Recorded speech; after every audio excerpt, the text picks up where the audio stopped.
Hello दोस्तों, आप सभी को पता ही होगा कि कुछ ही दिनों पहले भारत ने एक कार्बन न्यूट्रल देश बनने के लिए 2070 साल की डेडलाइन रखी है और उसी के तहत हमारे देश के कई सारे बड़े बड़े संस्थान इस टारगेट को अचीव करने के लिए कार्यरत हो चुके हैं। उसी में से एक है इंडियन रेलवेज। ये इंडियन रेलवेज ही है जिसने अभी तक का सबसे बड़ा और एग्रेसिव टारगेट रखा है कि वह साल 2030 तक दुनिया की सबसे पहली कार्बन न्यूट्रल रेलवे लाइन बन के दिखाएगी। और इसी टारगेट की तरफ चलते हुए उसने एक प्रोजेक्ट की शुरुआत की है जिसके तहत वह अपने सारे रूट्स को इलेक्ट्रीफाइड कर रही है।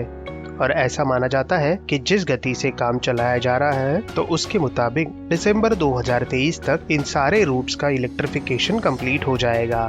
वैसे सारे रूट्स कहना ठीक नहीं होगा क्योंकि कुछ जगह पर चलाए जाने वाली टॉय ट्रेन्स और कुछ अलग तरीके के ट्रेन्स को इन सारे इनिशिएटिव से बाहर रखा गया है, मगर उसके अलावा दिसंबर 2023 तक सारे रूट्स इलेक्ट्रीफाइड कर दिए जाएंगे। और बात सिर्फ ट्रेन्स को इलेक्ट्रीफाइड करने की ही नहीं चल रही, उसके अलावा इनमें head on generation system, bio toilets, LED lighting की भी व्यवस्था की जाने वाली है ताकि यात्रियों को बहुत ज्यादा और उम्दा सुविधाएं दी जा सके। अगर हम इस इलेक्ट्रिफिकेशन की बात करें तो आप इस ग्राफ में देख सकते हैं कि जून 2021 में 65 किलोमीटर के रूट का इलेक्ट्रिफिकेशन किया गया था और उसके बाद हर महीने यह नंबर बढ़ते ही चला गया। जैसे कि यह पहली बार नवंबर 2021 में 1000 के पार जाते हुए 1164 किलोमीटर का रूट इलेक्ट्रीफाइड किया गया था और जनवरी 2022 आते आते यह नंबर 2449 किलोमीटर तक पहुंच गया है। इंडियन रेलवे की यह 2030 तक 100% कार्बन न्यूट्रल बनने की बात कुछ साधारण नहीं है। उसके लिए बहुत ही बड़े बदलाव की जरूरत पड़ने वाली है, जैसे कि यह ट्रैक्स का इलेक्ट्रिफिकेशन होने के बाद बिजली की जरूरत में भी बहुत ही ज्यादा बढ़ोतरी होने वाली है, तो उसके प्लानिंग पर भी काम करना शुरू कर दिया गया है।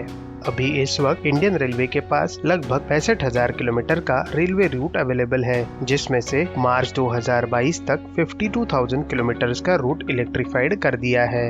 और अगर इस प्रोजेक्ट के फायदे की बात की जाए तो अभी इस वक्त ईंधन के स्वरूप में इंडियन रेलवेज को जो पैसा खर्चा करना पड़ रहा है वो इलेक्ट्रिफिकेशन के बाद बहुत ही ज्यादा कम होने वाला है।